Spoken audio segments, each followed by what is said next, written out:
Well, ladies and gentlemen, we're back with another episode of ProCheck Primetime. Today, we won't have my man Sean Ard with me. Want to wish him the best. Couldn't make this 11 a.m.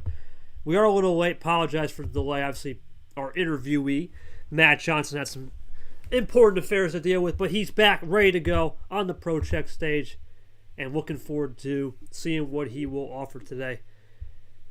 Let's introduce him. Mack Johnson, ladies and gentlemen. Pat, now Stack Johnson, as we like to call him here around the league. Welcome to the program, man. Obviously, we've had a lot of conversations in the past. I'm looking forward to this one. You got a lot of unique stories in your almost 30 years of life and a lot of interesting things to talk about in the league, how you started and all that. But before we do that, do a little introduction to the fans at home, who you are and what you're about. Go ahead. Well, like I said, Mac, or Pack or Stacked, as I am now. By the way, sorry if you can hear a vacuum in the background. Um, yeah, 30 years old, 5 kids. Former military guy. Going through some medical stuff with the VA, which is why I was late. Um, but yeah, just excited to be here doing this interview with you, and ready to have my first run in Super League. Yeah, we'll talk about that VA stuff for sure, Pack, the service. First, I want to thank you for being a veteran of this country, and of course, any veteran of any country. We do appreciate the service, but helping out the old USA. Appreciate you, my friend. Let's get to it, man. The origin story was interesting. How did you get to this league? Obviously, I know I invited you, but just the origin story of how you got here and a little bit about your time, because it was not easy, and to really the first 2 years was rough. Go ahead. Well, getting into the league was just that. You invited me. Um, it was a simple. It literally was. I got a random Discord message from you asking if I liked playing Uno, and I responded with yes, because I mean, who doesn't like playing Uno? And yeah, then I just popped in here. But yeah, the first 2 years in the league were not my best for sure. A lot of defining career moments for sure. I mean, especially my first ever tournament. Granted, I was out first round, but taking Peter to game 7 of the first round, and potentially having that upset was pretty amazing, as well as all the other game 7s, and getting into the later rounds of having 9 game series and stuff like that. Um, made for some excitement for myself and for the league. No, but yeah, I've grew up always playing Uno and stuff like that, and I never expected it to be like a Magic or Pokemon or Yu-Gi-Oh, where there was a competitive background on it. But yeah, I mean, here we are. I mean, Yeah. um, yeah, it's been so fun and fresh, and it's it's a different side of a game that everybody from wherever you are knows and understands and loves. Yeah, man, and that's the beauty of this game. It's worldwide now. When you started and we created this, it may have been 4 or 5 states, 10 states at most, maybe 1 or 2 countries, right? 3 at the most. Now we're 35 states and 10 plus countries deep. It really is an amazing atmosphere we created here. It really is a world championship to a simple game we've all grown up. Now, how long have you been playing the game? When was your first ever time you picked up the cards? Oh man, probably 5 or 6. So you're looking at about 25, 26 years. I turn 31 next month, so looking at There you go. about 25, 26 years of playing Uno. Um, Played it a lot as a kid with having a bunch of cousins around around my same age and whatnot. So yeah, um, didn't play it a whole lot. Um, after moving down to Florida and stuff like that, just because I became more infatuated with cars and video games and becoming a typical teenage boy, getting into girls and stuff like that. So didn't really start getting back into Uno until I joined the military. And I mean, on the weekends, the only thing you really had to do if you didn't have the money to go out was play cards or dominoes or um, just hang around and BS with everybody. So ended up getting back into Uno during the military, and yeah. No, man, that is an old school pastime. Playing cards, dominoes, poker, you name it, anything really. When you're just with your buddies in the old barracks, as they say, that's a good time. Now, how long did you join the military? Was it a 4 year stint? I know a lot of people do 4 years and done. Talk to me about some of your experience in the military and what you were doing in there, if you can. Uh, so it was 6 years active, 2 years what they call inactive reserve or IRR. So basically, I did 6 full years of the Army Reserves, although I'd say probably about 2.5, almost 3 years of it was essentially actual active duty because I was on active duty orders. Um, but so 6 years of 1 weekend a month, kind of like national or same thing as National Guard. So going to going to drills 1 weekend a month and 2 weeks 2 weeks every year. Um, we would go do actual, like job training and classes and stuff like that. Um, and then the 2 years IRR or inactive reserves is basically once every month or every other month you'll get a call from the career counselor.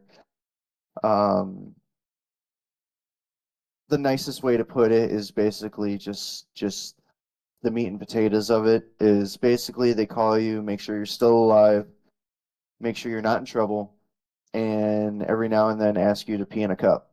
That's basically what it is. And then when you get towards the end of that 2 year term, they start hounding you pretty frequently on wanting to reenlist or seeing if you want to reenlist, giving you options, so on and so forth. For me though, I my 2 years, so I got hurt back in 2014. I essentially broke my back a week before going overseas to Kuwait my for the first and probably would have been only deployment of my first contract.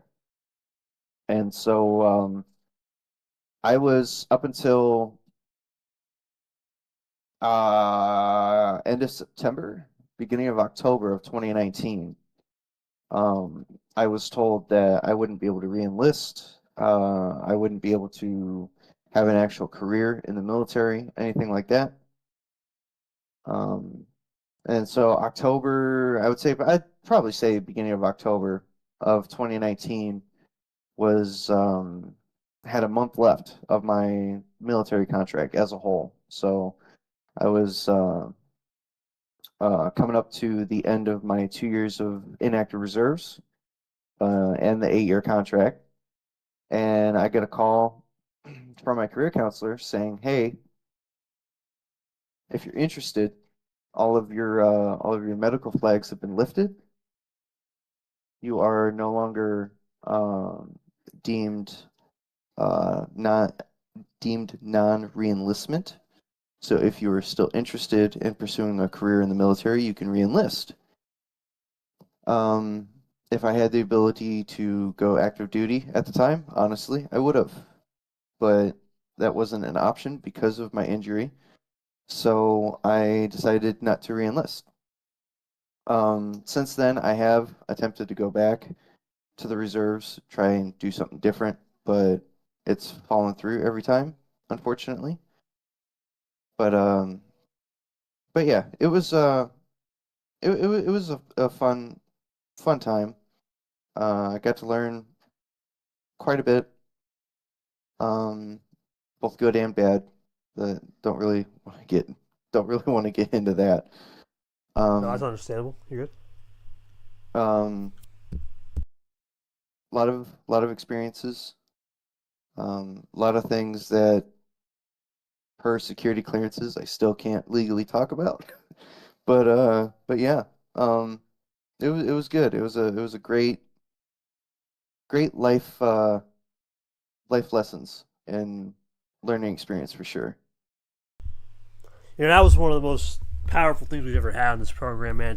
It's crazy to think that you were, if you hadn't broken your back, you would have been overseas and on the front lines fighting for us and our freedom. And throughout that whole sequence right there, I just stayed silent, just thought about the introspection of what it takes and the dedication for people to not just join the forces, man, but to go to those parts of the world where not many people would even dare dream of go.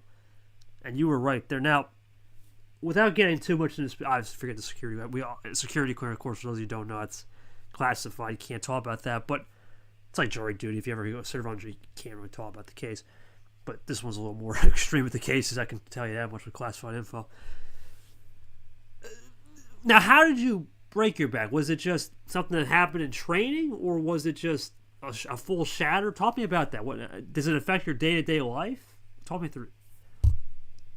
At times it affects my day-to-day life.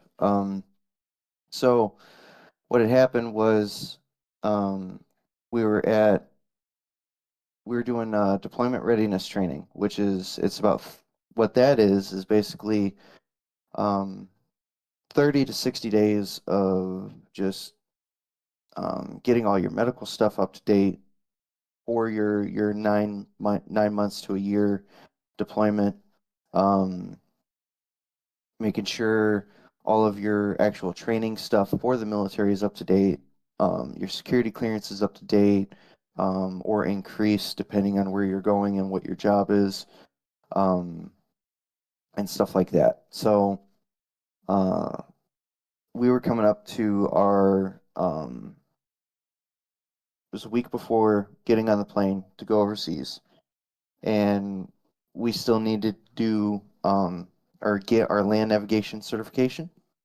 So basically, what land navigation is, for those who don't know, is you're given coordinates and then you're given a blank map, and you have to point or you have to mark on the map where those coordinates are, and then go out and track said coordinates you were given. Which basically they're for training purposes. They are typically like signs saying what their what coordinate they correspond to, and then they usually have like a stamp or a marker or something like that at said stand.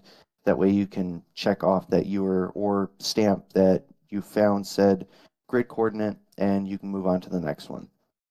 Well, um, it's about I want to say it's a 10 or 15 kilometer course.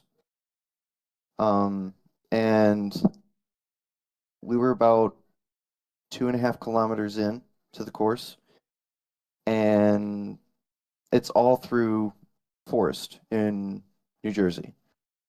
Um, so there's a lot of, Not to cut you trees off, and this is McGuire Air Force Base. yes, Oh yes. my god, that's funny. That's keep going, keep going. I'll tell you that. Well, it's JB Metal now, Yeah, yeah, or yeah. Joint McGuire Air Force Base, but used to be known as Fort Dix. Yep. But that's politically incorrect. You can't see the air quotes, but yeah. Um, anyways, um, so in the forest, a lot of trees, a lot of down trees and stuff like that. I stepped over. Literally, all I did was just stepped over a down tree. And have you ever cracked your knuckles? And like Oh yeah. that pop of cracking your knuckles? Well, that's what I felt in my back. So I was like, oh, my back cracked. No big deal. Kept going. Didn't feel anything. I mean, like my back was a little tender. My lower back was a little tender and stuff like that, but didn't think anything of it until about 2 days later. I wake up about 3:30, 4 o'clock in the morning in so much pain that I can't move. I can't speak. Luckily, my bunkmate was just coming back from the bathroom when I was just laying there in tears and in so much pain.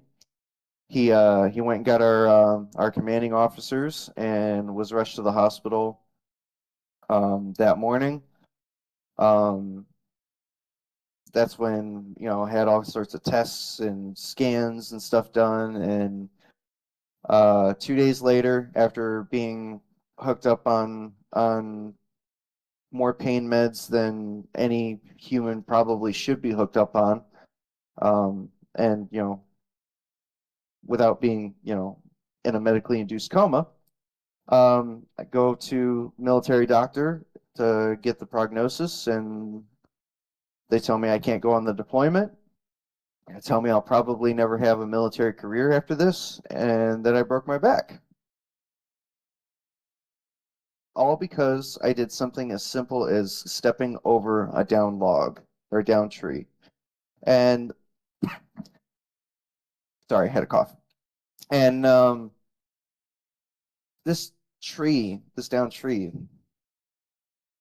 wasn't any more than I'd say probably a foot and a half in diameter. So it wasn't like it was this massive tree or anything like that. Um, it just kind of goes to show, though, that it doesn't matter how strenuous or physically demanding a task or a job is, something as simple as stepping over a tree or a log can change the course of your life or even your ability to move forever. It's powerful, man. No, it is, and it really is a stark reminder in life, and people sometimes take for granted. Well, modern day, right, where everything's safer, everything's great, right, everything's all in this package deal where you're almost in a bubble wrap, a cocoon. But despite technology evolving, despite safety evolving, even 11 years ago when it was still becoming at the forefront with tech and innovation, you can't control the elements. You can't control nature. You can't control what God's going to throw at you. You can't control that. And that log, unfortunately, it was there. It happened for a reason, and there was an opportunity. Now, obviously, you're devastated. You can't re-enlist, right? You can't do what you normally do. Now, does that give you a little bit more motivation off the grind in the sense that, okay, now I've got to find something to where I can not only sustain living, right, but take care of the family and take care of the kids, right? Now we flash forward to about, let's say, 2021, 2022, 7, 8 years later after the incident. What was the more So the late? Go ahead. we talking pre-COVID then? Yeah, we could now. Let's go a couple years after COVID. When you got the kids, now you're settled in. Talk to me about that element of. I know you forwarded Illinois, right? We had that. I want to talk a little bit about the kid side, the family style, and how you had to recope with almost getting back in the civilian world in a sense. At 19 when you had the 19, right? 19 when you had the incident. Now Yeah. 30. Go ahead. Yeah. I mean, I'm still trying to learn to this day. Um, because the army, the army definitely changes you, changes your mindset and your way of thinking of really of just life in general, that in everyday situations. A really good example is every single building or every single room I walk into, it doesn't matter what's going on. I'm always observant, just out of nature now. Constantly looking for exits. What are the exit routes? What are potential bottlenecks if something were to happen? So what areas are not safe? Um, where are potential blind spots and stuff like that?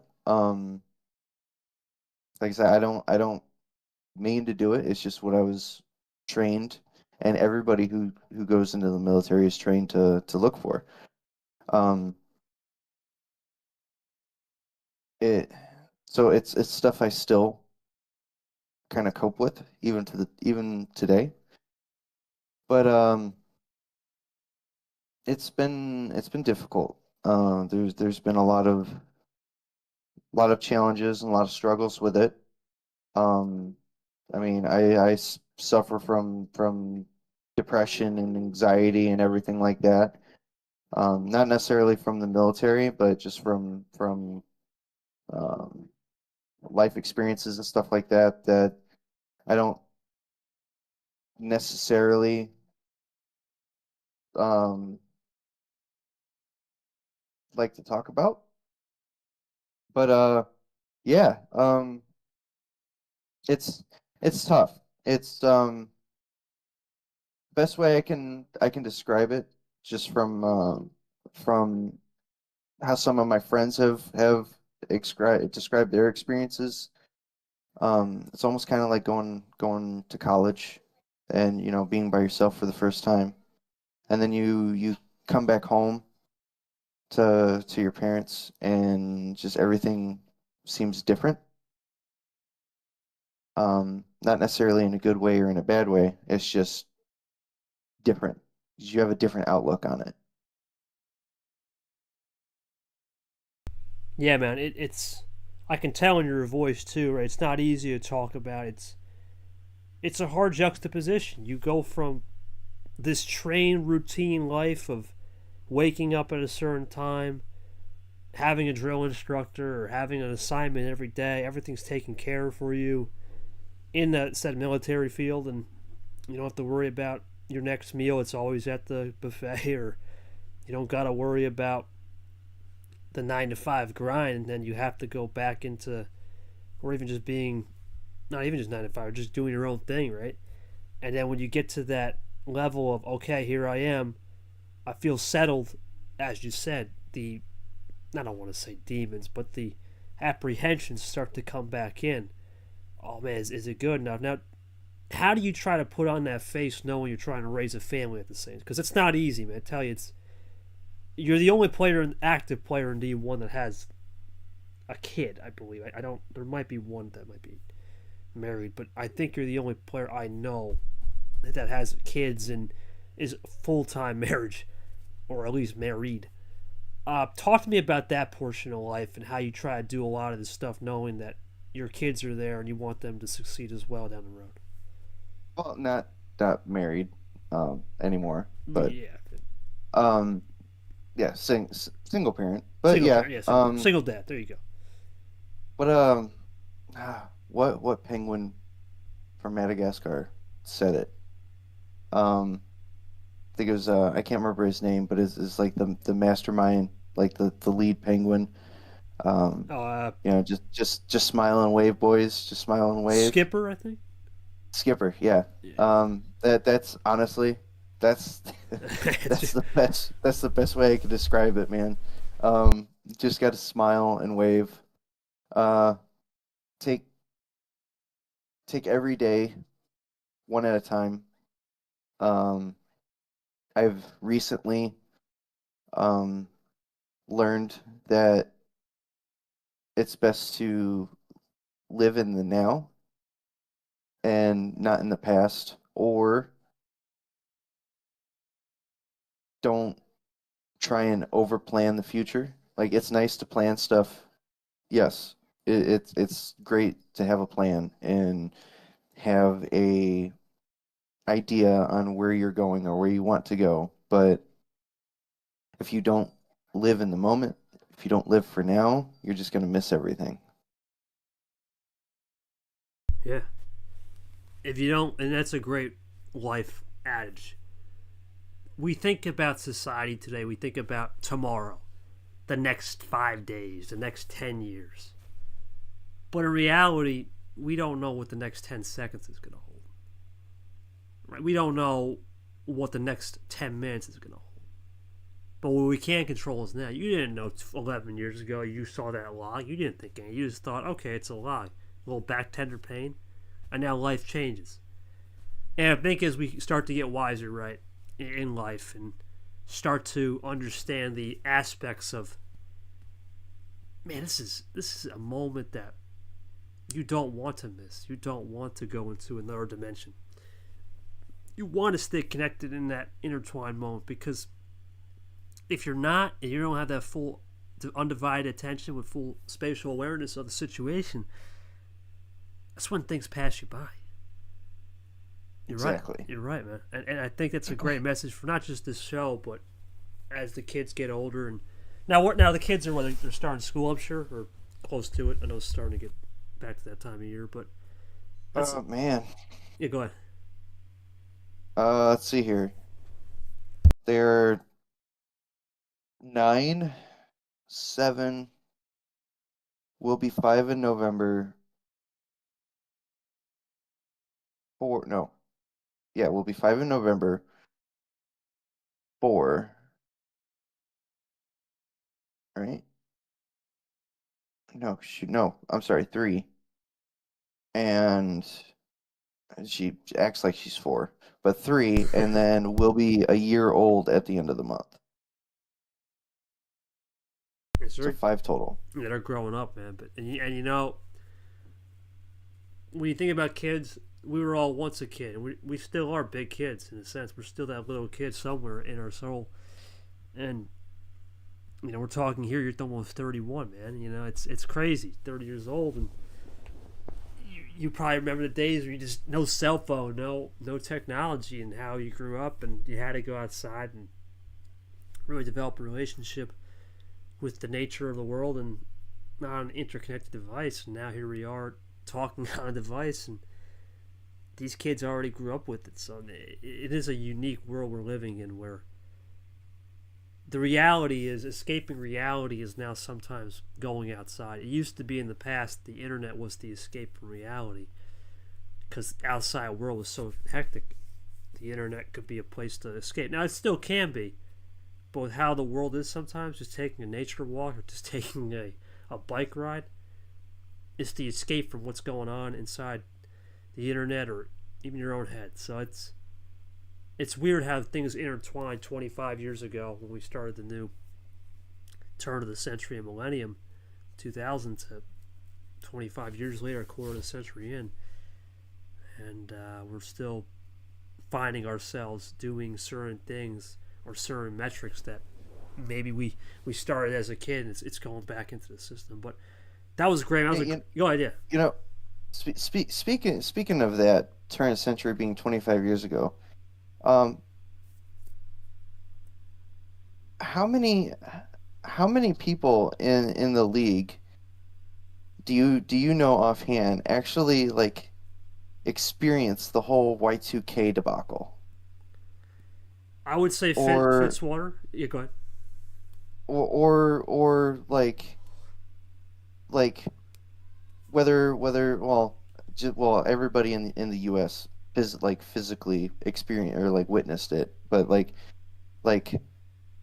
not necessarily understood, but like saw 9/11 happen. Like Yeah, to think like that stuff happened 24, 25 years ago, and like like my my oldest, since 9/11 is right around the corner, they started, like, it's in history books now, yep, like, and mind you, again, it was 24 years ago. Like, when I was 9 years old and learning about history and stuff like that, like, I was learning about, the obviously the Civil War, because living living in the States, like, that's a big piece of U.S. history. But the Spanish Revolution, the French Revolution, the World War I, World War II, um, uh, um, Industrial Revolution, even, yeah, all that, yeah. yeah, Revolution. I mean, like, we even learned about like the Stone Age and stuff like that. Like, granted, it was kind of glossed over, but like my 9-year-old, like he's really big into science and history and stuff like that. He doesn't even know what the Stone Age is. Like just what, not to go off on like a rant or a tangent or anything like No, that, go but it's ahead. just the amount of stuff that changes in what we know or what we experience or what we're taught changes so quickly that what what I learned or what you learned while when we were in school isn't taught anymore. Like things aren't experienced like they used to be experienced, and a lot of that is because of everyone. I don't want to say everybody, but a good majority of people are so electronic dependent because you have to be. That kind of going back to what you're talking about with the nature walks or a bike ride or something like that. Like you have to have some sort of escape from reality. And like mine recently, actually, I pulled my skateboard out of storage There a you couple go. weeks ago, and I started getting back on my skateboard, which I haven't I haven't skated in 15 years. So, um, that's my escape from reality right now. Um, but yeah, it's just it's insane that there's certain key aspects to our history that I've experienced or you've experienced or Fitzwater's experienced that like my kids have no clue what it is, or like they know about it but it's just talked about as kind of like a almost kind of like a, hey, did you hear so and so got into a fight at Oh school God. yesterday? Oh yeah, it's whatever. Like it's just it's mind blowing. Yeah. It fits water, you, me. I would say. I mean, I would say the guys Lamas, Sanford about 30, 31. Seth Cole's 33. Yeah, you guys, Dark when he was here. JT is 31ish. So I'm only 26, right? I didn't see 9/11 personally. I didn't know it when I was only 2 or 3 years old, but I appreciated it in the sense that, man, as we are a week away, that changed that was a statement in itself. What that was a statement of intent. Basically globalization on let's just say centrally done way. Let's just call it that. It was definitely a lot, and there's a lot of conspiracies. We won't dive into it, but Right. there is. Well, Yeah, go ahead. I just want to say real quick, speaking on the 9/11 thing, since it's a week and a half away. Um, you said you're what, 2 or 3? Yep. I remember what it was like going through an airport before 9/11 Oh happened, yeah. and what it's like going through an airport now. Like I can't believe, and I'm again, I'm sorry, this is like a rant or a tangent. Mm. I tend to do this a lot. You go. You You you go. should You know. you could. Um, like I can't believe how secure it is now, but it still also doesn't feel safe at the same time, if that makes sense. Like you're more likely to get a crazy statistic. You're more likely to get struck by lightning than you are Yep. to be involved in a plane crash. But yet, over the last 5 years, we have heard about, well, hell, in the last year. I mean, we had that really bad one in DC. What was that? 7 months ago now? Yeah, it was the helicopter. Yep. Yep. Yeah. But I mean, like I said, people are more likely to get struck by lightning than they are to be in a plane crash. But airports now, even with all the security measures and everything, to me, they feel secure, but also not secure at the same time, if that makes sense. They're Like secure. Yeah, I it's got you. just Go ahead. it's something crazy to think about because I mean, if you think about it, before 9/11 happened, right? You could essentially walk from where you would grab your ticket to your gate and might have to go through security. Like if you have a check bag, you have to go through security or TSA. Now, regardless, you have to go through TSA, which is a good thing. Like everybody should have to go through TSA. But like I went through, so I had KT. You obviously fly a lot more than I do, so you're probably a lot more used to it than I am.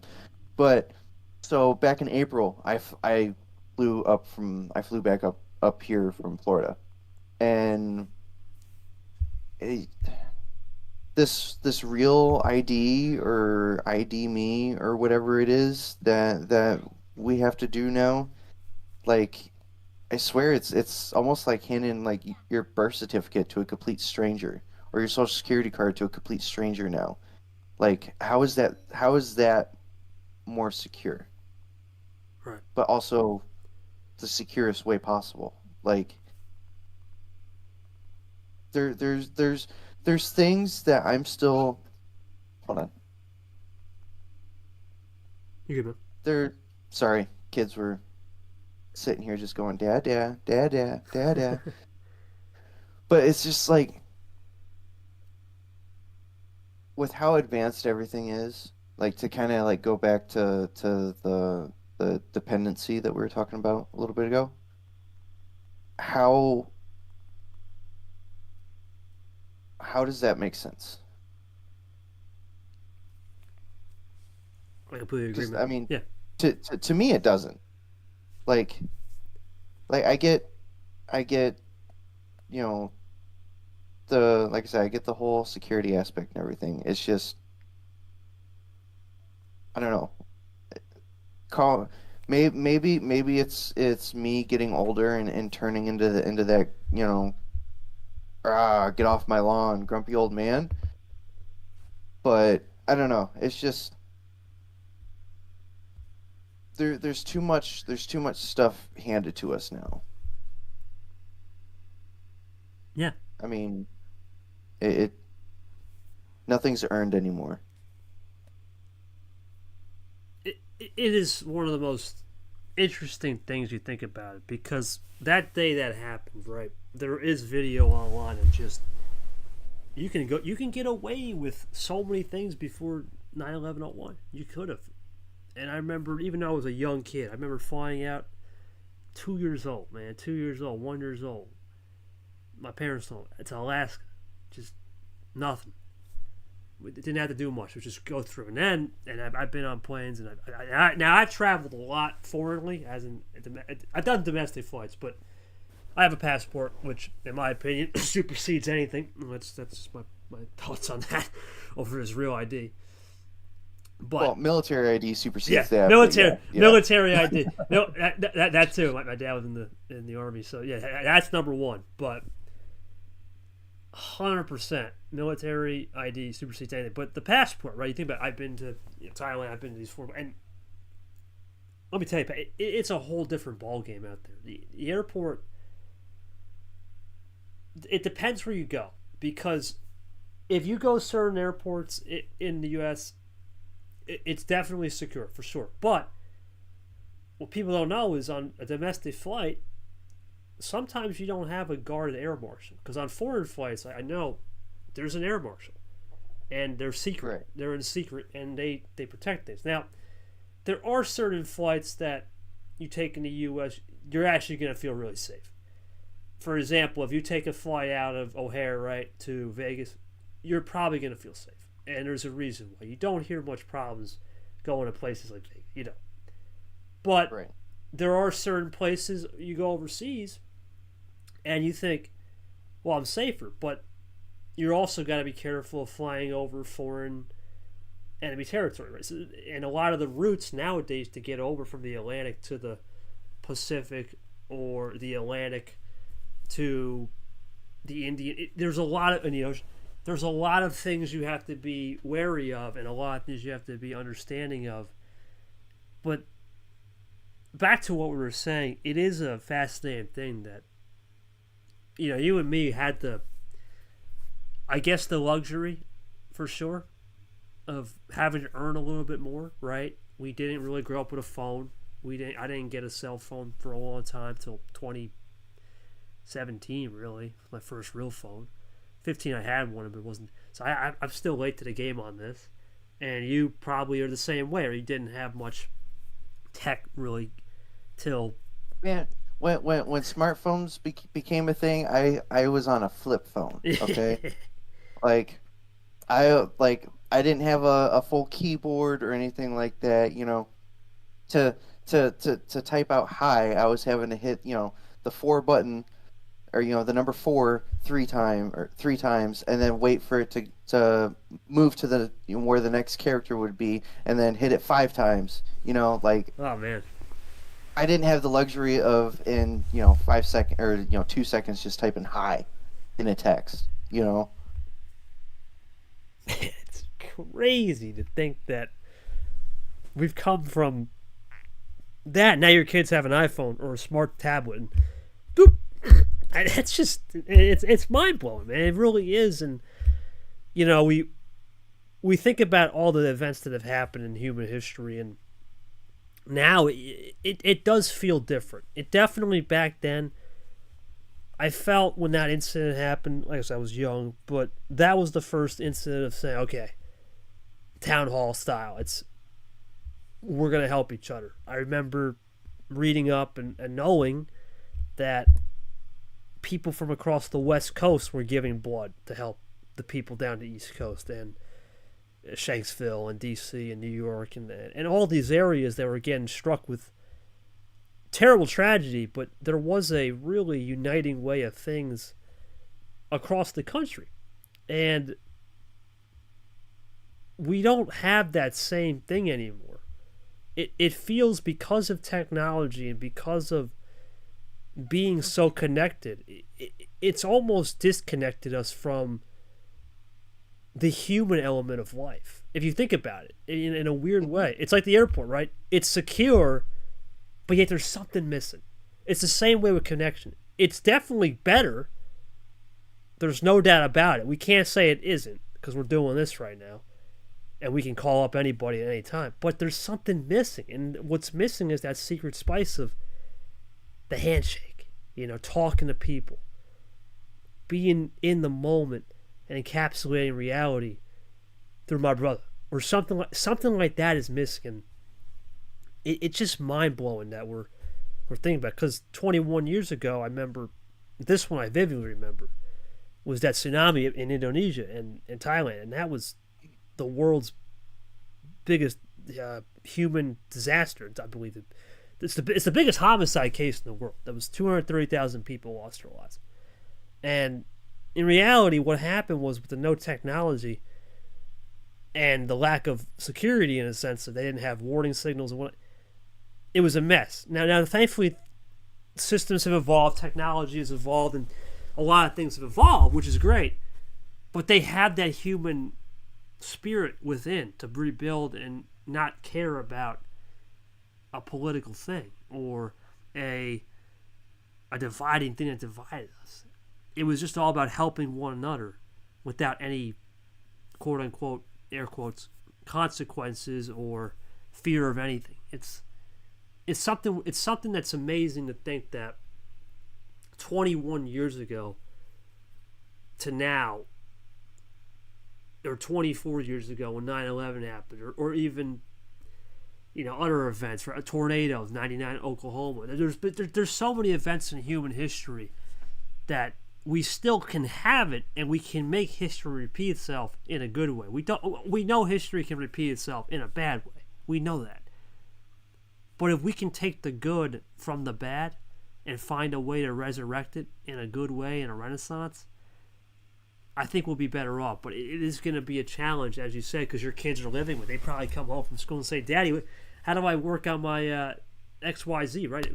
I mean, Pat, what the heck was AI technology? 10 years ago, that was being developed, probably way somewhere in a lab. But now all you see is AI, right? Everything's artificial intelligence. It's scary, but it's also there's a world where we can gain the system and say, you know what, if we can use it for our gain, sure, but we also can't figure out a way to sacrifice what we got going on here, knowing that this next generation don't even know, as you said, what certain things are. So it's a fascinating thing we'll talk about probably off the table, but in the next 10 years as we go through life, you go into your 30s, and me and Art will get there soon, just how we're moving at a speed of light and we don't even realize it sometimes, and just the technology and the evolution is. But I want to bring up Art here, man. I mean, Art, you're listening in. What have you gathered so far from this crazy interview? This has been one of the best ones we've done for sure. Yeah, a lot of good life stories to hear about, and hearing from being part of the military to now talking about all the stuff with technology. And that's where a lot of the stuff is nowadays, is with the technology. And Mac, I'll say this. I was in your position in the past as well, having to go through a flip phone, having to press those buttons just to send out a text message.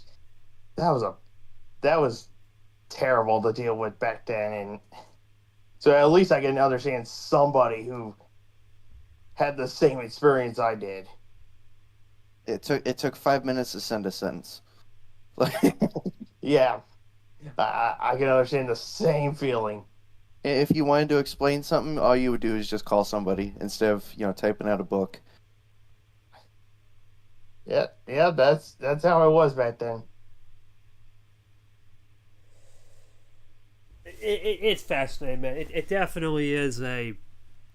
We could probably be here for 20 hours. I mean, me, Pack, you, we could be here for hours talking about what goes on in today's world and the secrets of life, and the experiences and all that good stuff. But we gotta move on. We gotta talk about league, because this is a technical league interview, even though it doesn't seem like it. But that, obviously, switching gears, not a good career right up to this tournament 3, and you came into this thing losing to myself and then losing to Caesar at the start of the year, 0-2, and then hitting gold. You started off being a world champion, actually, which was already a shocker. Then you followed it up with a background win. Then you followed it up with a lane win. Then you followed it up with a myth win, which was insane. Then the 4-0 to Abion, and then you finished it off against Brown. What was the max sanity like during that time? Because that was one of the most movie ways to end it, at basically midnight on May 31st, and when you finished the job done on that fateful day on May 30th that night. Go ahead. Talk me through that crazy T3 to win it all. Um, I mean, that's literally what it was. It was crazy. Um, every every single series of T3, it felt like, and it seemed like the bot was just giving me the cards I needed at the time I needed them, whether it was straight from the start with a really good hand, or in draws, or getting +2'd or +4'd, or +6. I think there was a time where I ended up getting a +6 or a +8 at one point, um, in one of those series. But like, it was just it was one of those, like, the stars aligned type things. I don't think I don't think it was necessarily like a fluke win or anything like that. I think it was more of, if anything, with how competitive this D1 group is. Um, I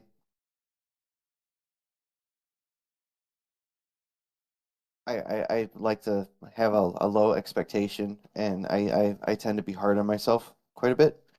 But it took me 2 years to get a tournament win. Um, unless something really truly crazy happens in Super League or at the start of next season or next year, um, probably is going to be about another 2 years before we're having another interview.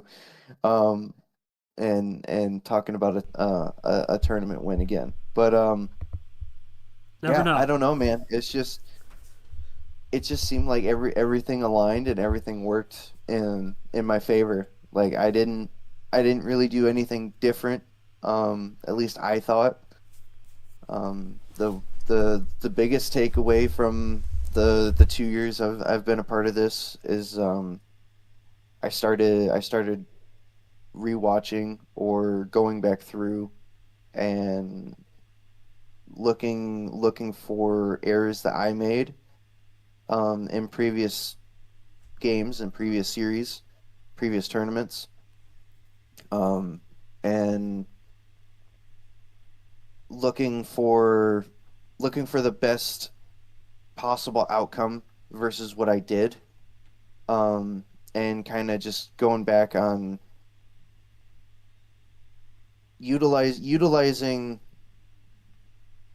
utilizing games in the past for games for the future. Doing my homework, so to speak. Um, I'll be perfectly honest with you.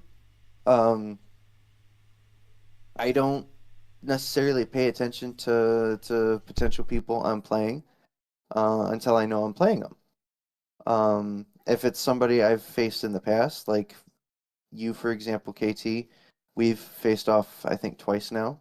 Yep. Um, the first time was kind of an iffy one for me. I think you took me 4-1. I think. Yes, I did. Yep. Um, but the second time was a lot. Well, I feel it was a lot closer. It was definitely a harder fight for you. But yeah. People I faced in the past, um, having that firsthand experience on how they play, what they do in certain situations definitely helps. Um, and every single person here has a it might seem like two people have the same play style, but it's altered a little bit for each person. Um, so everybody's play style, I see it as everybody has their very own unique play style. Even if two people, like I said, seem pretty similar, they're still different in quite a few variety of ways. So if I notice, like for example, if I notice Ard plays similar to you, KT, I will use my knowledge of my two times facing you against Ard, and I I might guess wrong in certain scenarios that have come up against you in the past. Um, but in said scenarios where things are wrong, or I guess wrong, that just broadens my knowledge for the next time. Is that Um, that's cerebral mindset? Yep. Yep. so it's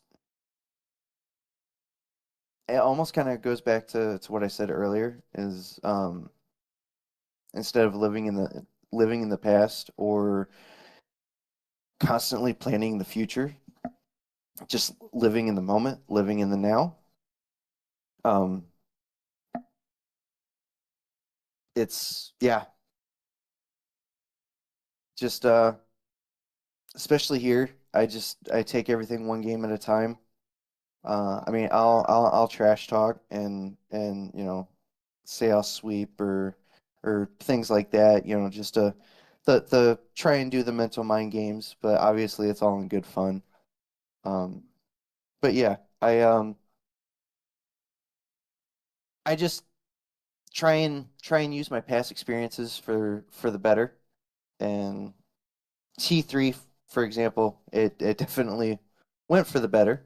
Can't really say that for T4 or T5, but yeah, I'm excited to continue all this and hopefully hopefully have a good shot at Super League here. Yeah, man. Super League's going to be a fun one. Ard, you had a question? Yeah, I got a question here. Go ahead, Mac, buddy. you have always mentioned two players a lot that have developed your game to the best. And those two names are Peter and KT. What has Peter and KT meant to you in your development? Well, Peter, mainly for being a state rival, but also for that first ever tournament I was a part of, that that that game 7 series or 7 game series was something I'll never forget, and I definitely try and use a lot of in every game or every series I'm a part of. Um, and me and Peter know each other for quite a while, outside of here. Same, just like with KT, but uh KT on the other hand is in the background has helped me with kind of just like understanding some of the competitive aspects of Uno a bit better. Under like knowing when to fully press and actually use action cards, or to save some action cards and try and get the try and get the game to turn into my favor without the use of them, and use them as kind of a defensive strategy, and instead of just constantly trying to be on the attack. Um, and that I feel has definitely shown and helped quite a bit. I mean, uh,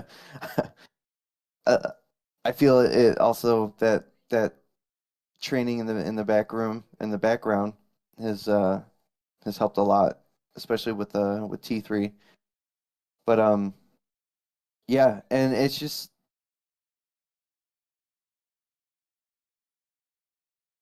with Peter, it's I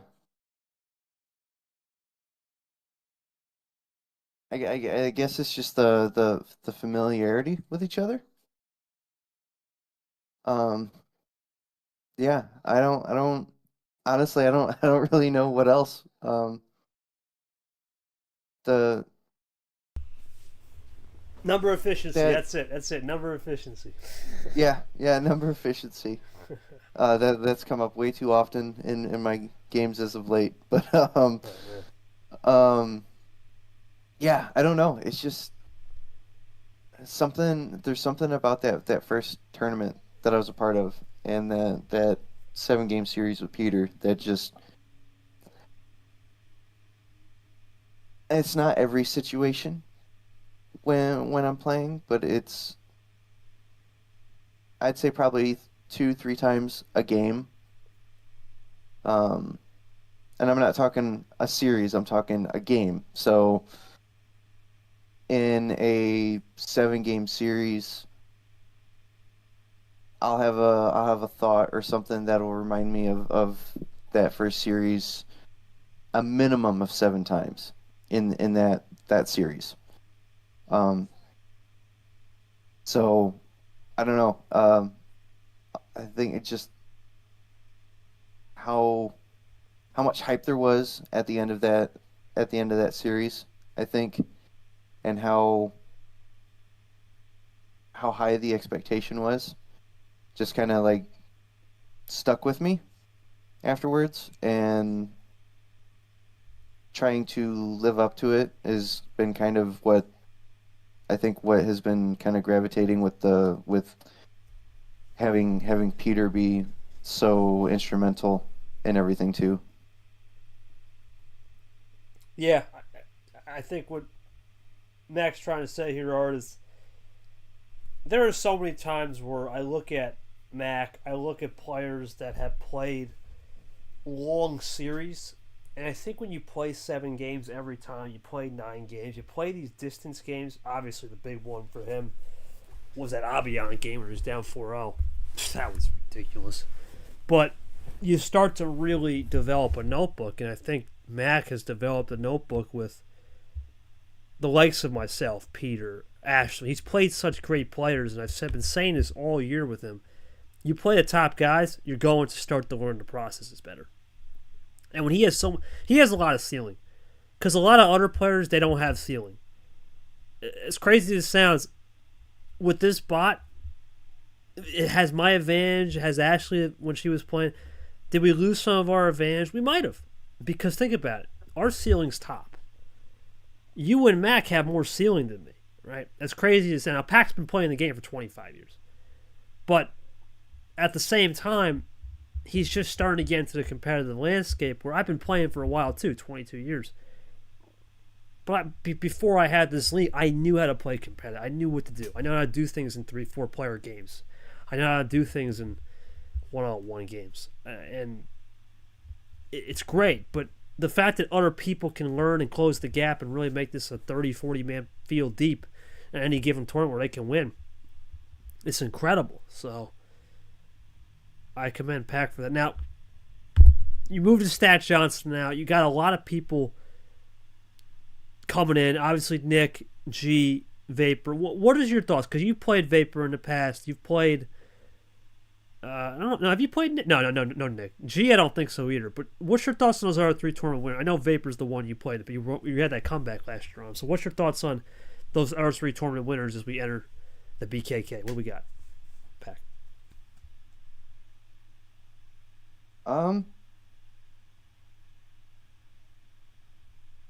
Hmm.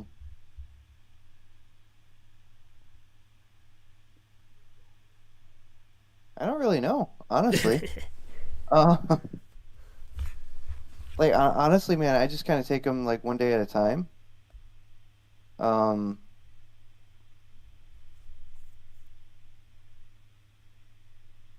but yeah,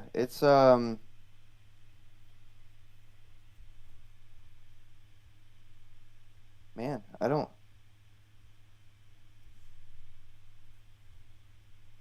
It's intriguing, that's for sure.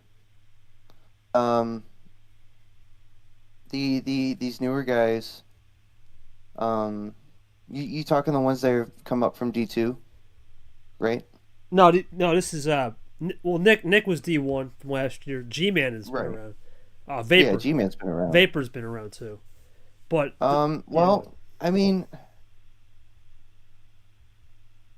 I think a lot of it really kind of comes down to, and I don't want to like talk down about anybody or anything like that, but it's just the willingness to learn from mistakes. Um, like if you're willing to look back and not necessarily own up to the mistakes, but like figure out a way to learn from them and utilize what you've learned later on. Um, it doesn't necessarily matter how high your ceiling is. It's all based on what you're able to learn and what you're able to retain from said learning experiences. So at the end of the day, honestly, I think anybody and everybody can be a contender, and everybody is a contender. It's just, are you willing to realize when you're in certain situations? Are you willing to utilize what you've learned from past instances?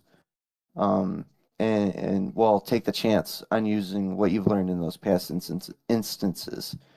Um, because I know I've watched some games in the background, um, and there's times where it seems like somebody's gonna do one thing, um, and in a logical sense, they should like attempt to start a draw city, or just use the number efficiency, but they don't. They go the opposite way with it, which is fine, if that's how they see it. then that's how they see it. But I think it's taking the gamble with what you have. I think is what's, at least this year, is what's really separating those who are wanting to be competitive, and not necessarily those who are here, but just here to be here, but those who are still kind of in that learning process, if that makes sense. Yeah, and what makes this a lot more intriguing when you get up here, whether you're from the Division Two or you're a rookie, these games are not easy, man. They're streamed environments, especially the non-streams or whatever. But the stream games, oh, there's no, yeah, there is a difference. It depends. First off, depends what happens in a stream game. You can learn so much from tape and studying, and there is film to it. And I think for somebody like you who said, I learn a lot from the studies of mistakes. I learn from those mistakes, and I'm not afraid to try things. It gives you more of a ceiling. The other guys, let's face it, a lot of the guys in this league, they had their own set style, and with this bot, there's no two games that are the same. The old bot, all right, maybe there was 2 games, 3 games that are the same, but everyone's just getting better. There's no more, oh, I'm just going to win a tournament and that's it, right? You have to keep working towards that goal of redefining and refining your craft every single time. And once you've refined that craft, there's going to be something new that comes up, and you got to refigure it out. It's a chess match, but it's also a puzzle. The chess match Exactly. is you try to outgain your opponent on a chessboard, but at the same time you're off the table. It's a puzzle, man. Who's next, and what skills do they asset here that can potentially build them a winning resume? Now, I'll ask this question because you also do well. I remember you used to do a lot of Twitch and a lot of iRacing stuff. Do you have any correlation with some of that pressure environments of gaming that helps you in a game day, especially on a stream setting in this league? Talk to me a little bit about that. I mean, yeah. Knowing that they're, especially for the stream games, being well,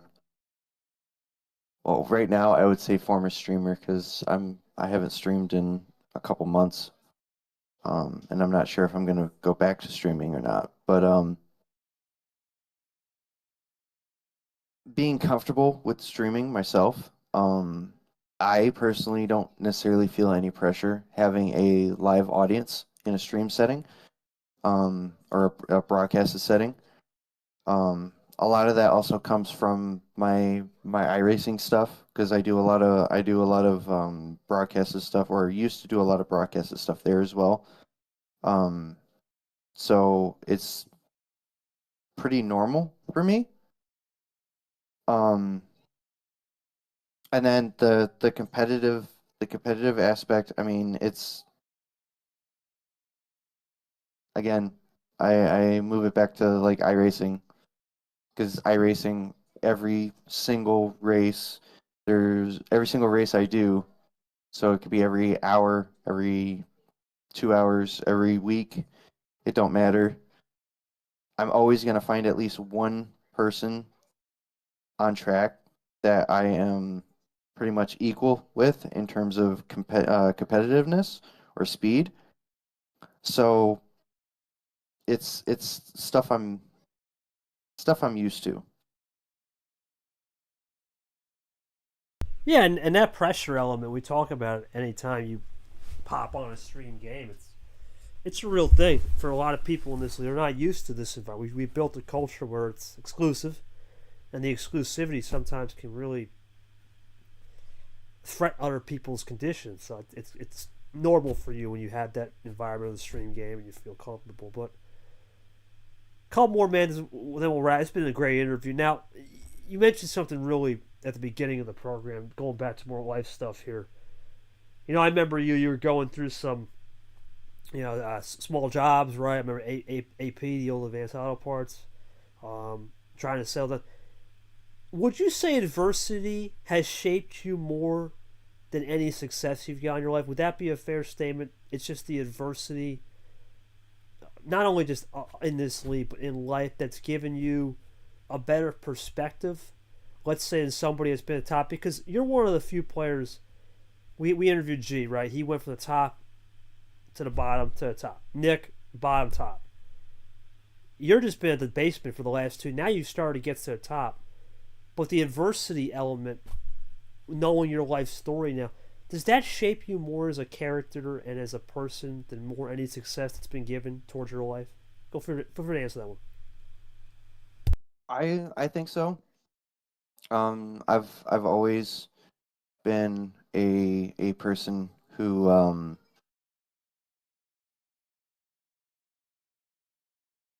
in pretty much everything I've done, whether it's work or in some sort of competition, I've always kind of worked from the ground up or the bottom up. Um, so I think that's just another thing that's kind of natural for me, or feels more natural for me. Um, I mean, yeah, there's pressure with that, but I mean, it's it's normal to me. Yeah, it's a weird thing, but sometimes when you have that life experience, that trauma, those certain events that foresee you never saw coming, it humbles you knowing that, man, that's a character building exercise, and it's a chapter written in my story, the story of Matt Johnson or Stat John, whatever you want to say. That's still growing, right? You're just starting. Man, you're a young guy still. You're only 30 years old. Right? There's still long life ahead of you. You think about the old adage, life doesn't start till you get 30. It's true though. You think about the early days of life. The first 20 years of life is you figure it out. Then next 10 years there's a little bit of a little growing pains on how to fit. Then once you get to 30, I'm not saying life's settled, but things become more clear. The game starts to slow down. You don't take things as a face value of, oh my god, I'm gonna overreact. Now you start to say, I've had the EXP. You start to mature as a person, but I've had this moment. Maybe this has come in the past. As you said with the games, same thing in life. Maybe you've experienced that before, and you can relate to that said incident and react differently or accordingly. Compared to, let's say, when you're 5, you just get into a temper tantrum. Well, you know that better than anyone else. You got kids, so Right. you know anyone better than else. But yeah, Hey, speak yeah. Go ahead. speak. I don't mean to cut you off, but speaking of, I will be right back. Daddy duty calls real quick. I know. Sorry, 1 second. All right, no problem. I mean, or come on in. Yeah. I mean, while we wait for Pack here or Stacks as a little intermission, we'll do a couple more questions and we'll do a little this or that. But man, this has been so far at halftime one of the best interviews we've done so far, I think, because we're really getting a lot of life experience here that a lot of people may not understand. Here's the thing that's happened with a lot of people in this league, that we've gotten some good life experience. And this is before the days of YouTube, people, that we did this in front of a packed audience. This sort of story is always incredible to hear, and it's one of those that you always want to remember of.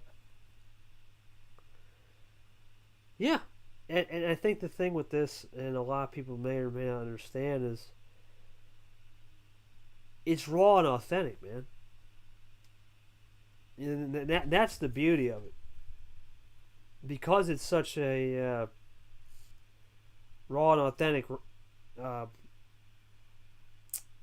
realization. Let's say realization. A lot of people don't understand. Life changes, but the way people change matters more. And I say that because when life changes, it's about how you change that will matter more. Anybody can change for the better or the good. But when certain things happen in life, you're going to change as well. And you have to figure out how to change back. And we'll see what happens, because Sorry, guys.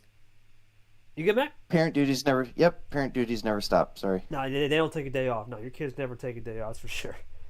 But yeah, we were just talking, Mac, about how Art and I were listening. Art came in a little later, but just the amount of things we've learned in this show, it's amazing. Because we did interview you. Remember, we did this before you. We had you, but that was a straight just. That was just a league based. We really only had 20 minutes because you had time constraint. That was a different one. This one's great because we've covered over 7 billion topics, which is great, and we go from a different generation to there. Now, what would you say is the biggest change you've seen, not just technology, in life from a mindset shift? Is there anything you've seen, maybe from your kids or from the places you worked at, maybe your military? What are some things you've seen firsthand, that stories we may not even understand or uncover without you telling us, that you want to share? Is any stories that you have from any points to your 30 years of living, as you've been through so many decades? You've been through the 90s, the 2000s, the 2010s, now 2020s. So talk to me about just those 4 decades, in a sense, 3.5 decades of living in a way, that shaped you as a person. Any stories you want to share? Because they all have different unique eras, right? The 90s was all about the fashion, right? Hanging out, right? Getting a beer, enjoying life, in a sense. Then the 2000s, we talk about the new age tech starts to come in, the robots and all that, the hysteria. 2010s was fashion, and now 2020, we've talked about industrial revolution. This is the AI revolution, the generational revolution that's going to spark our interest in technology and AI. But your thoughts on what you've seen so far in that? Just any stories you want to uncover through those 4 eras. Oh man. Um, I mean, oh man. Well, I mean, being a '90s kid, I mean, I will say, as a '90s kid, I mean, there nothing to me, anyways. Nothing will ever compare to the cartoons that were new when I was growing up. I mean, the a prime example is, I mean, Pokemon. I mean, just look at how big Pokemon is. I don't necessarily want to say because it came out in the '90s, but just of everything that happened in the '90s, in terms of like pop culture and stuff like that, or just our culture as a society.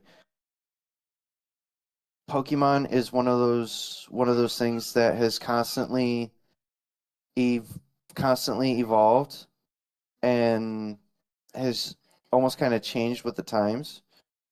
Um, to constantly not necessarily make it relevant, but to make it almost new and fresh and exciting every time you tune in or every time you see it.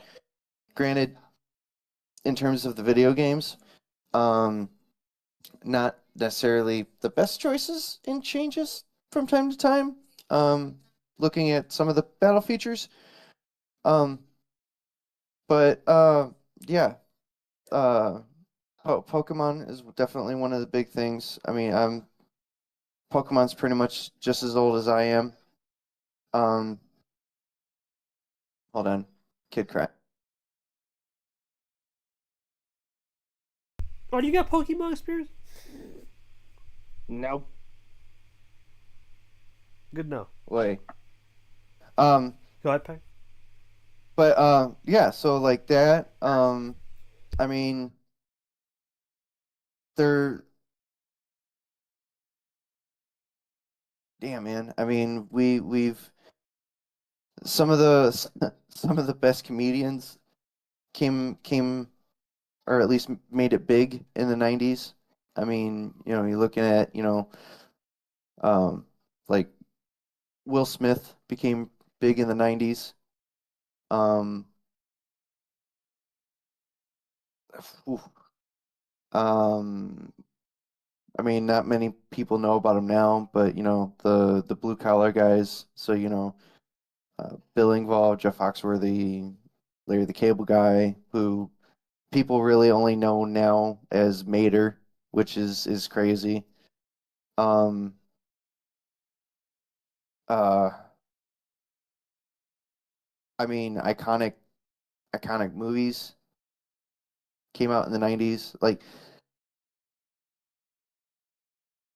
a lot of even today, like with my kids, and it's probably just because nostalgia factor for me. But like my kids are Disney kids. Like they grew up on just like me. They grew up on Aladdin. They grew up on Lion King. Jungle Book, Aristocats, 101 Dalmatians. Mickey Mouse. You know, ev Again, I don't know if it's just because I'm a '90s kid and everything all that was new and hot and fresh when I was their age, but like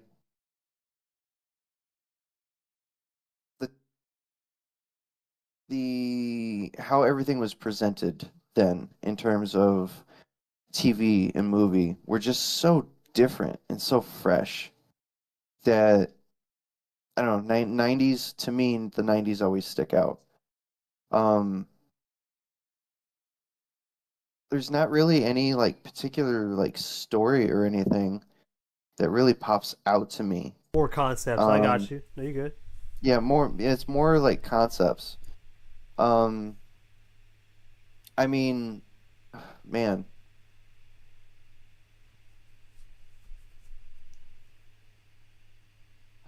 I'm just trying to think off the top of my head. Like,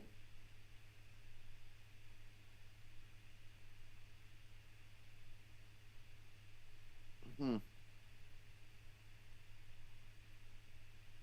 because I mean, in terms of sports, like at least for like my generation or the the younger generation, like our golden era of sports, I honestly would say it was like mid late 2000s. Yes. Um, I mean, obviously, I'm still partial to the '90s because Jordan, Oh growing yeah. up in Chicago, Jordan MJ is our god. But um, He's the goat. I don't care what the haters say, man. He's the I goat. mean, Number one. honestly though, like for my generation or a younger generation who grew up in the mid to late 2000s, I mean, look at all the sports icons we had then. I mean, Tom Brady, Yep. he played football forever, but I mean, you had Tom Brady, you had Eli Manning, Peyton Manning, Brett Favre was still pretty active. You had Aaron Rodgers slowly coming onto the scene, who's becoming a less successful Tom Brady. Um, Drew Brees. you know, Yep. we Yep. Drew Brees, um, Philip Rivers. Jake Philip Rivers, Jay Cutler, Maurice Jones-Drew, Megatron, Oh yeah. um, Pat McAfee, like revolutionized the punter and kicker positions in the NFL with how he played the position. Um, you had uh, uh, Even the AP, AP. Yeah. Marvin Harrison, like Reggie Wayne, everybody, man. exactly. Um, and that's just like that's just one sport. I mean, then you go. Okay, a lot of us are motorsports fans that are in here. So let's go to motorsports. Jeff Okay, Gordon. we had Jeff Gordon, Tony Stewart, Jimmy. Kevin Harvick, Jimmy Johnson, Dale Jr. Mark Martin was still fast, competitive and active. Kurt and Jeff Kyle. Burton, Kurt and who Kyle Busch. Yep. Kurt and Kyle Busch were in their primes or just coming onto the scene. We had Matt Kenseth. We had um, Newman. Yep. Pole rocket man. Yep. yeah, Newman. Um, okay, then that's just NASCAR. Okay, we had Fernando Alonso in his heyday. We had a young Schumacher. Sebastian Vettel. Yep. We had Michael Schumacher. We had a young Lewis Hamilton. Like we had a Mika. Well, Mika the end of Hakkinen, his yeah. prime, but we had a Mika Hakkinen. Like Alexander Rossi was starting his career in MotoGP. Like, Valentino. or I'm sorry, not Valentino. yeah, Valentino. Valentino, Valentino, Valentino, right. not Alexander. Uh, Mark but Marquez like, now. Yep, yep. yeah, like it's just there were so many sport icons across multitude of sports in the late 2000s, like mid to late 2000s, that honestly, I mean, we had a young and up and coming LeBron, Mm-hmm. like at the same time of Kobe and his greatness. Like how can you really like compete with that? Like I don't know. It's just that was a different time. Like everything was still hard, but everything just seemed so easy. Like I don't really know how else to really explain it. It's the airport thing, man. It's so secure. It's something. There is that mystery feeling. When you think about the 2000s, the 90s, there's one thing I always remember as a kid growing up. There's two things I remember. Number one was the sports for sure. But dude, back then, the best snacks you could ever. I miss the snack days where the snacks were fantastic. Those snack packs and the marketing behind it. Oh, those were the best, man. What's that one thing that kids would always get, man? It was those Lunchables and those fun little toys, kid cuisine, man, all that stuff. Yeah. I remember those days, Pat. And look, man, those were the Dunkaroos. best. Dunkaroos. Those were the best, man. Those did. Wow, yeah, sure, I didn't eat a lot of that, but just seeing it, you knew we were in the 2000s. We were in the late 90s, and the marketing, the big brands. I remember you mentioned Tony's store. I remember touching Tony's car at the nearest Home Depot. Going as a kid, touching his car. So Tony Hawk Pro Skater 3 and 4 Remastered just came out a month and a half ago, right? Tony Hawk, yeah, Tony. I remember watching on MTV. Oh man. Okay, I remember the Salt Lake City X Games in 1999 when Tony landed the 900. I remember watching it. I remember when the very first Tony Hawk Pro Skater game came out. Like, okay, if we're kind of going that route, I remember when Jackass premiered on MTV. Oh man, that's going back. That's going back. Not, and I'm not talking the movie. I'm talking the TV series. I get Like- where you're going at. like I grew up. So the crazy thing about us '90s babies is we grew up in a generation where it was weird. So like we grew up in a generation where like those born in the '70s and '80s, you get hurt, riding your bike or something like that, and you're told, throw some dirt on it, you'll be fine, right? Unless, a bone's sticking out or you're gushing blood. Then that's a slightly different story. 90s kids, it was a little bit of, and my mom is standing right here so she can attest to it. It was a little bit of, oh, are you okay? But 9 times out of 10, thanks to said Jackass guys, it was, more, Yeah. because you fell and busted your ass, and then, oh, walk it off, you'll be all right. Like, it is such a weird but fun generation and time that I don't know. It's just so strange and so fun and amazing at the same time. I miss the days, man. We used to play flag football in the streets. We didn't give a frick about. Remember early 2000, we didn't give a flying what about just landing on the concrete. We just brushed it up, had some Neosporin, and ready to go. Right? We were probably fools back then, but then we finally moved to grass and decided to be a little smarter. But I remember flag football. Damn, dude, we played tackle football. yeah, tackle even. Yeah, I remember when I was 2005. I started playing that. Just I don't know what it's called now. Um,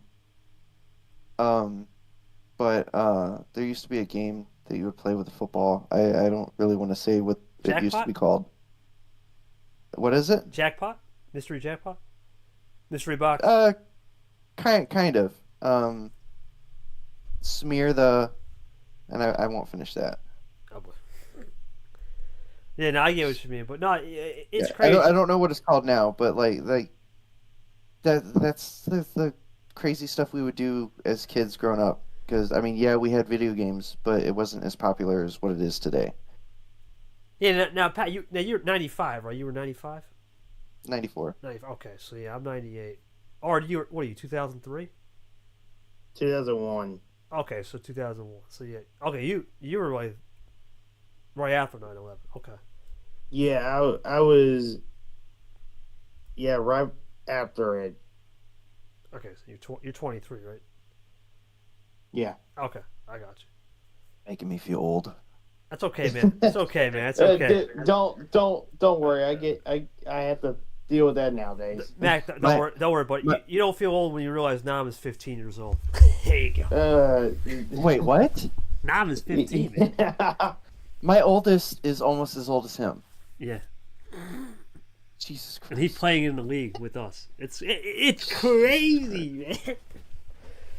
Seth Cole's 33, so maybe he would have a lot more experience. He was definitely 92, 91. So, but yeah, no, it's you know, I was making a joke to one of my friends that I race with on iRacing. He's 18, and I told him the other day. I'm like, how does it how do you think it makes me feel knowing that my oldest is literally half your age?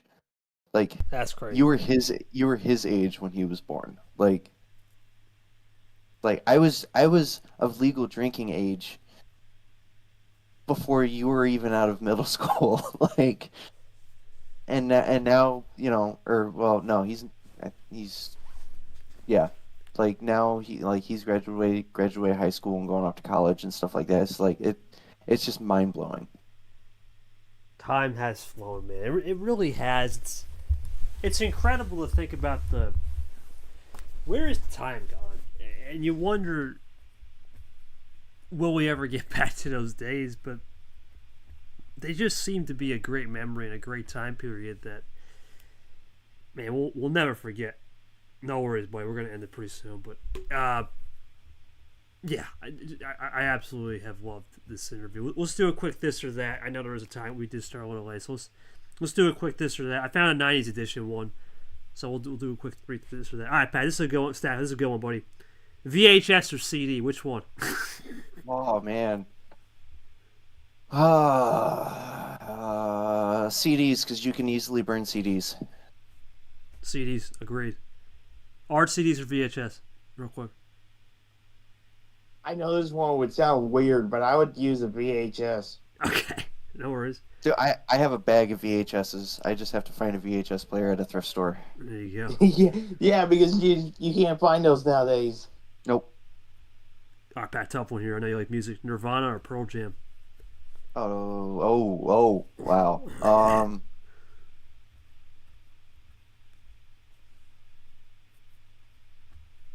You know what? Nirvana. All right, with you. Ard?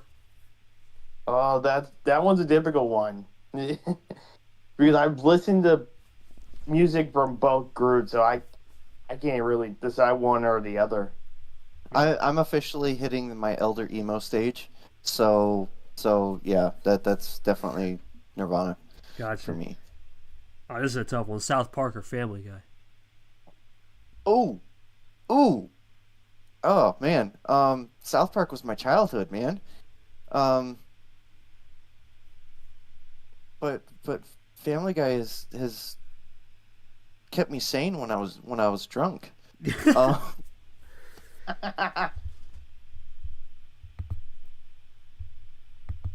South Park. Ard? Um, I'd probably go Family Guy. Barely South Park. Barely, though. Let's see. Oh, that's a good one. Gushers or fruit roll-ups / fruit snacks? Which one, Pack? Oh, Gushers all day. Ard? Gushers. Triple on that one. Do like a good gusher when I can. Here's a good one. Last one for the snacks. Bagel bites or Lunchables? Oh, bagel bites, hands down. Hands down, bagel bites. Microwave, oven, toaster oven, don't matter. Bagel bites. Ard. I gotta agree. Bagel bites. Make it a triple all day with the bagel bites. Better flavors. Let's see here. Well, this is a good one. Pogs or Beanie Babies? Interesting. I never really got into Pogs. I had a small spell, thanks to my mom working at McDonald's at the time, and Beanie Babies was the fad, and Beanie Babies were in the Happy Meals, so I would have to go Beanie Babies. Same. Ard? Probably the same. All right. And last one, Pack, because I know you got to get going. Lion King or Toy Story? That's I have so a little background on this. I have burnt up 4 Black Diamond Edition Lion King VHSs when I was growing up. I've completely burnt out VHS tapes. So, Lion King. Ard? Oh, that was a difficult one because I like both of them, but I'd probably more go watch the original Toy Story than anything else. Yeah, I gotta go Toy Story. It's close, but something about Toy Story, man. It definitely has Woody and something about that. It's nostalgia. But regardless, whatever you pick, it was a great time to live in, Pack. And we're Stack, Stat John. There's so many nicknames with this guy, but it was a pleasure to get to know you, man. Definitely a grace for one of the greatest interviews we've done on this program. We're going to follow up on the schedule real quick. Tomorrow will be the inaugural episode of Super League Live. Remember, these are ProChecks. Tomorrow is Super League Live. We're going to discuss Super League operations and a little bit of D2, who could be moving up and whatnot. That'll be from 2 o'clock to... We're going to try to aim for about 90 to 2 hours, so 2 to 4. We'll go there. Then we'll have a weekend off, and then we'll go to the reveal, Super Reveal. Mack Johnson will be in Super League, and he'll be joining 12 others. Of course, we know we have 4 tournament winners, and 12 other people who got at-large bids. We will see where they rack up. 6 o'clock, Monday night, September 8th. Be there, be square. Looking forward to that one. Then, 3 more episodes of Super League Live. The 9th, which will be talking about the 2025 season, while the 10th as well, talking about the prediction and preview for Week 1 and 2025 season, And then we're going to break down the field as well, just a raw breakdown on the 9th, Those times are 1 o'clock, 7, and the 9th will be at 2 o'clock. We're going to try one of those afternoon shows as well. Regardless, though, I want to thank Mack Johnson for taking time out of his busy schedule, and his apologies for the delay with him at the VA. Glad that's all settled, man. Thank you for your service, Mack. We appreciate you, brother. Oh, Art, real quick. I know you weren't here for most of it, but you always get the last word, buddy. What did you learn here from Mack's interview? Go ahead. Just a lot of life lessons and a lot of interesting stuff that maybe someone that is feeling that going for the whole military process, maybe this is something that you want to kind of listen to. If you missed any of it, rewatch this one, because I'm probably gonna listen to it multiple times after this, because that was really good. Check us out tonight. Thank you, Art, for those last words. Check us out tonight. 8 o'clock will be Vapor, KT, Ard. This time the triple threat. Looking forward to that episode. Tonight 8. We'll see you at 7:40 with some coverage there. For myself, Mack, and Ard, we'll see you tonight. Thank you for hosting, as always, to my main man, Art, for giving us this platform on ProCheck Primetime, Super League Bangkok 2025. We'll see you then. Have a good one.